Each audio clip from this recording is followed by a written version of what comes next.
మన family story చెప్పలేదా వాళ్ళకి అనైతే శ్రీధర్ అనేసరికి బావా నోరు మూస్తావా అని చెప్పేసి అయితే అంటూ ఉంటాడు. ఇక శ్రీధర్ కామ్గా ఉండిపోతూ ఉంటాడు. అన్నయ్య జ్యోత్స్న అని చెప్పేసి అయితే అంటూ ఉంటాడు దాసు. ఒరే దాసు కామ్గా ఉండరా అని చెప్పేసి అయితే దశరథ అంటూ ఉంటాడు. ఇక జ్యోత్స్న అయితే చాలా టెన్షన్ పడుతూ ఉంటుంది. ఈ మనిషికి ఇప్పుడేంటి ఇది గుర్తొచ్చింది అని అయితే అనుకుంటూ ఉంటుంది. సుమిత్ర అయితే ఏంటి ఎంగేజ్మెంట్లో ఈ డిస్టర్బెన్స్ అని అయితే కొంచెం ఫీల్ అవుతూ ఉంటుంది.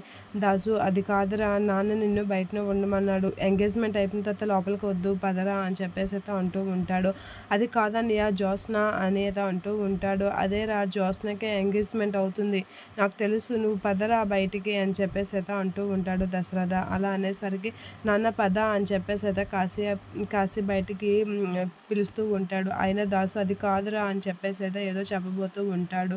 అది కాదన్నయ్య జ్యోత్స్న అని అంటూ ఉంటే జ్యోత్స్న నేరా పద బయటికి పద, ఎంగేజ్మెంట్ అయ్యాక పిలుస్తాను అని దశరథ అనేస్తూ ఉంటాడు. అమ్మయ్య బయటికి వెళ్ళిపోయాడు అని చెప్పేసి అయితే జ్యోత్స్న అయితే కొంచెం హ్యాపీగా ఫీల్ అవుతూ ఉంటుంది. ఇక కాశీ అయితే దాసుని బయటికి తీసుకెళ్తూ ఉంటాడు. ఇక రిలాక్స్ అవుతూ ఉంటుంది జ్యోత్స్న.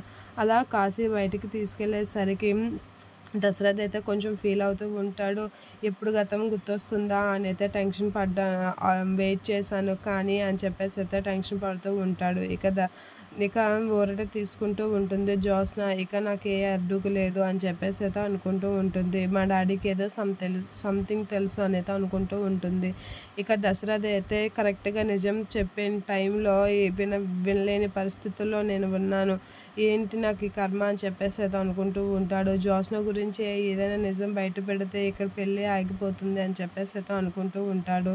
ఇక బావగారు అసలు ఎవరు నిన్ను అన్నయ్య అని పిలుస్తున్నాడు ఏంటి, మీకు ఎలా తమ్ముడు అవుతాడు అని అయితే అడుగుతూ ఉంటారు. మా చిన్నాన్న కొడుకండి అని చెప్పేసి పదండి ఎంగేజ్మెంట్ అవుతుంది అని అయితే అంటూ ఉంటాడు దశరథ. అలా అంటూ పద పిన్ని అని చెప్పేసి లోపలికి వెళ్ళమని చెప్తూ ఉంటాడు. అలా పారిజాతం వీళ్ళందరూ అయితే లోపలికి వెళ్తూ ఉంటారు.